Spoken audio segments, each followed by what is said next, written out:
AI models are relatively complex products, but using such products should not be all that difficult. In this video, I'm going to teach you how to prompt AI models scientifically to get the most out of the existing technologies. There are different types of AI models depending on what type of data are involved in the machine learning or the artificial intelligence modeling process. We end up with at least four types of models. One is the data models or the tabular numerical data, where we use AI for trend forecasting, price predictions, and such. And then the most common AI models are the large language models or language models. These models just have text data. And then we have image models in generative AI, models that generate images, or in computer vision, models that process images for image classification or object detection. And then we have the sound or voice models. They can recognize voice or they can generate sounds. Alright, now let's focus only on LLMs or large language models and then talk a little bit more about image models. For language models, we have chatgpt, GPT models, and then llama models, Bot from Anthropic. Image models like Stable Diffusion, Midjourney, and DALL-E from OpenAI. They are trained differently, and the training process dictates how we can prompt these models to get the best outputs. Where LLMs are sensitive to the semantics of the prompts, image models are sensitive to the descriptive quality of the prompts. So for getting the most out of image models, you need to have this descriptive language, versus for LLMs, you need to have this instructive language to give instruction, because LLMs are designed specifically to follow the instructions. Now let's take a look at how we can structure our prompts for language models versus the image models. Here you can structure your prompts based on a very specific format, but this format probably is not going to have a huge impact on the LLMs. LLMs can handle unstructured data, unstructured prompt pretty well, so you don't really need to follow this structure in order to have a better output from your LLMs. But this following this structure helps you have that logical cohesion that you need to have in your prompting. So it's best to have this type of context goal, constraint, or format, or some variation of this structure when you prompt large language models, just to keep you focused when you're writing the prompt. On the other hand, image models are very sensitive to this structure. They want to know what's coming first and what's the most important for generating the image. So you really want to emphasize on this subject if you want your image have a very pronounced subject. Here I'm going to share some prompting principles with you, so you have that best practices when it comes to prompting large language models and image models.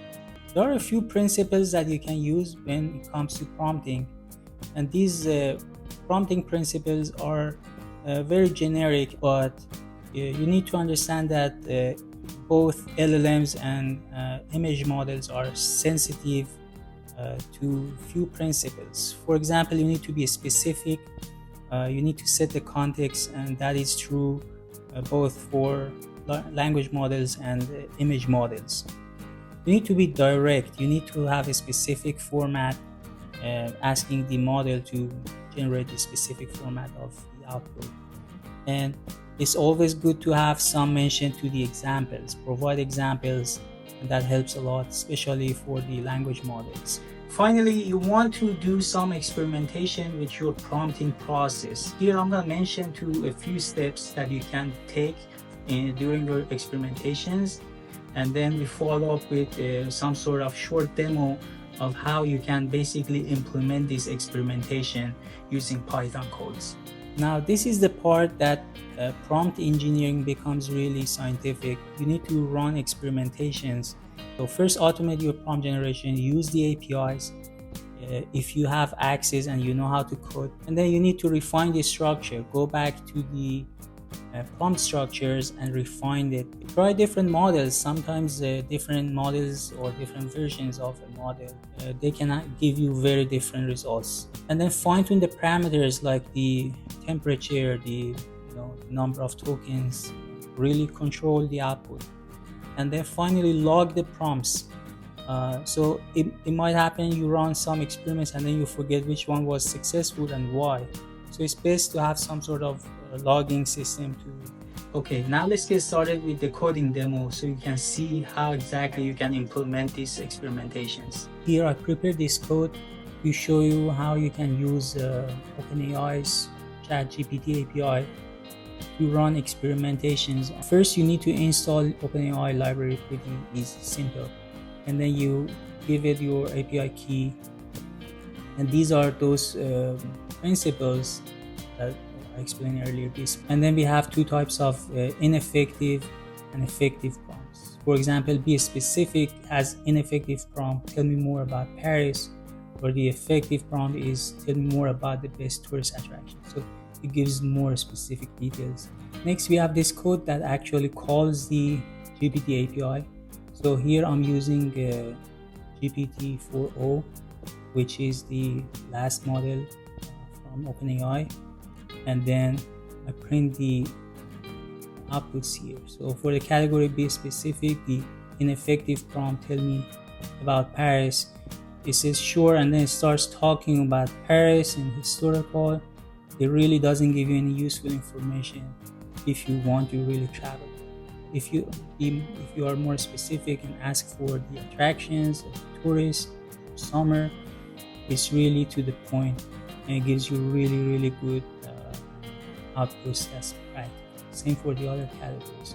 Next, we have the same principles of prompts for image models, and here draw a beach is the ineffective prompt, and then the effective prompt is more descriptive. The code here is using DALL-E 3, which to my surprise wasn't that bad. It's pretty good. DALL-E 3 is not as reliable as Stable Diffusion or Midjourney, but it's still pretty good for experimentations. And then the code here shows the images. So for be specific, the draw a beach, we have this image on the left side that shows some sort of drawing like a painting, but the more specific prompt resulted in the image on the right side. It looks photorealistic. Second prompt is for using simple language, and then two different landscapes. So to be honest, either one looks good to me, but you see if you provide simple language, makes the image look simpler a little bit versus this image that's a little bit more exotic and esoteric. Next principle is about setting the context. You see here just a picture of a city. It looks cartoonish, but you mentioned New York City, you give it a specific year, and then it's pretty accurate and to the point. Okay, there you have it.